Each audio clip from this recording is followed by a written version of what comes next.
اعوذ باللہ من الشیطان الرجیم بسم اللہ الرحمن الرحیم وإلى مدين أخاهم شعيبا قال يا قوم اعبدوا الله ما لكم من إله غيره قد جاءتكم بينة من ربكم فأوفوا الكيل والميزان ولا تبخسوا الناس أشياءهم ولا تفسدوا في الأرض بعد إصلاحها ذلكم خير لكم إن كنتم مؤمنين صدق اللہ العظیم۔ وَإِلَى مَدْيَنَ أَخَاهُمْ شُعَيْبًا، اور مدین کی طرف ہم نے ان کے بھائی شعیب علیہ السلام کو بھیجا۔ قال، انہوں نے کہا، یا قوم اعبدوا اللہ، اے میری قوم اس اللہ کی عبادت کرو، ما لکم من الہ غیرہ، کہ تمہارے لیے نہیں ہے اس کے سوا کوئی دوسرا معبود۔ قد جاءتکم بینۃ من ربکم، بے شک تمہارے پاس تمہارے رب کی طرف سے واضح نشانی آ چکی ہے۔ فَأَوْفُوا الْكَيْلَ وَالْمِيزَانَ، لہٰذا تم ناپ اور تول کو پورا کرو۔ وَلَا تَبْخَسُوا النَّاسَ أَشْيَاءَهُمْ، اور تم ناجائز قبضہ نہ کرو لوگوں کی چیزوں پر۔ بخس کہا جاتا ہے حق تلفی کرنا، کسی کا حق مارنا، اور تم لوگوں کی چیزوں میں ان کا حق نہ مارو۔ وَلَا تُفْسِدُوا فِي الْأَرْضِ بَعْدَ إِصْلَاحِهَا، اور تم فساد نہ مچاؤ زمین میں اس کی اصلاح کے بعد۔ ذَلِكُمْ خَيْرٌ لَكُمْ إِن كُنتُم مُؤْمِنِينَ، یہی تمہارے لیے بہتر ہے اگر تم ایمان والے ہو۔ اللہ تبارک و تعالیٰ نے یہاں پر اہل مدین کا تذکرہ فرمایا۔ مدین یہ حضرت ابراہیم علیہ السلام کے بیٹے تھے۔ حضرت ابراہیم علیہ السلام کے 5 بیٹے تھے جن کا تذکرہ قرآن کریم یا اسی طریقے سے تاریخ میں ملتا ہے۔ 2 بیٹے، ایک کا نام حضرت اسماعیل اور ایک کا نام حضرت اسحاق علیہ السلام، یہ نبی تھے۔ اس کے علاوہ 3 بیٹے، ایک کا نام مدین جن کے نام پر یہ والی بستی تھی، اور دوسرے کا نام مدائن، اور تیسرا جو ہے ان کا نام تھا قیدار۔ یہ بھی اللہ کے نیک بندے تھے۔ تو یہ مدین جو ہے یہ حضرت ابراہیم علیہ السلام کے بیٹے، اور ان کی پھر آگے جو اولاد چلی تو یہ علاقہ ان سے جو ہے آباد ہوا، اس لیے اسے مدین کہا جاتا ہے۔ اس بستی کو اصحاب الایکہ بھی کہا جاتا ہے کہ یہاں کے رہنے والے اصحاب الایکہ کہلاتے، یعنی جنگل والے، ایکہ کہتے ہیں جنگل کو۔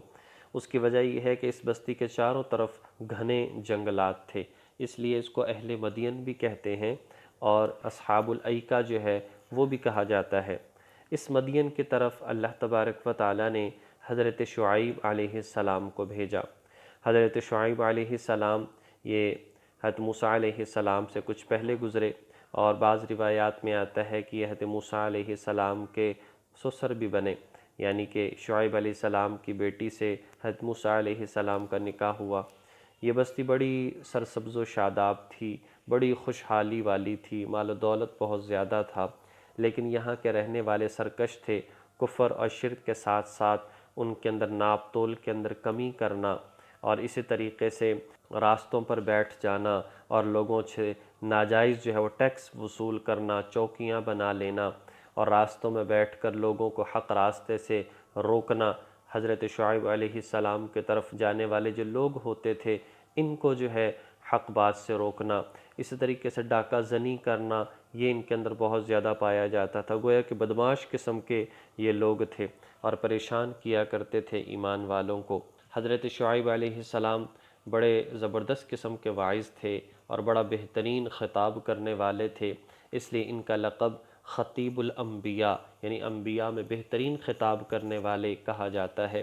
لیکن ان کے بہترین زبردست قسم کے بڑے اثر انگیز جو وعظ تھے، اس شاطر قسم کی قوم پر اس کا بھی اثر نہ ہوا، اور انہوں نے جو ہے وہ حق راستے سے لوگوں کو روکا اور پریشان کیا۔ تو ان کا ہی تذکرہ فرمایا کہ اللہ پاک نے حضرت شعیب علیہ السلام کو ان کی طرف بھیجا، اور انہوں نے وہی شروع میں فرمایا کہ ایک اللہ کے سوا نہ تمہارا کوئی معبود ہے، نہ تمہارا کوئی الہ ہے، نہ کوئی ضروریات کو پورا کرنے والا ہے، نہ کوئی زندگی اور موت کا مالک ہے، صرف وہی ہے اور اسی کی عبادت کرنی چاہیے۔ اس اللہ کی ذات نے شریعت کی شکل میں تمہیں نشانی عطا فرمائی ہے، لہٰذا اس شریعت کو سمجھو اور جو اصول دیے ہیں ان اصولوں کی بنیاد پر خرید و فروخت کرو، ناپ تول میں کمی نہ کرو، لوگوں کی حق تلفی نہ کرو، ناجائز قبضے نہ کرو، لوگوں کی جگہوں پر، لوگوں کی چیزوں پر، لوگوں کے مال پر ناجائز قبضے نہ کرو۔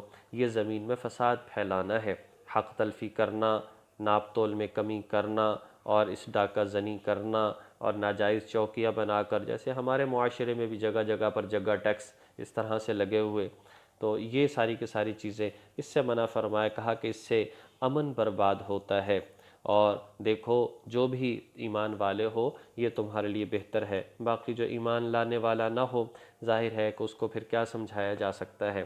وَلَا تَقْعُدُوا بِكُلِّ صِرَاطٍ، اور تم نہ بیٹھو تمام راستوں پر، تُوعِدُونَ، کہ تم جو ہے وہ لوگوں کو دھمکیاں دو، وَتَصُدُّونَ عَن سَبِيلِ اللَّهِ مَنْ آمَنَ بِهِ وَتَبْغُونَهَا عِوَجًا، اور تم نہ روکو اللہ تعالیٰ کے راستے سے ان لوگوں کو جو اس پر ایمان لا چکے ہیں، وَتَبْغُونَهَا عِوَجًا، اور اس اللہ کے راستے میں، اس شریعت میں کمیاں اور کجیاں تلاش نہ کرو، یہ منع کیا گیا۔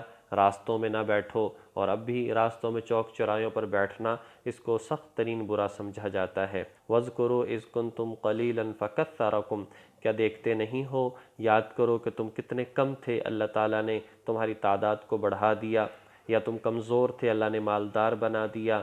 وَانظُرُوا كَيْفَ كَانَ عَاقِبَةُ الْمُفْسِدِينَ، اور غور سے دیکھو کہ فساد مچانے والوں کا انجام کیسا ہوا۔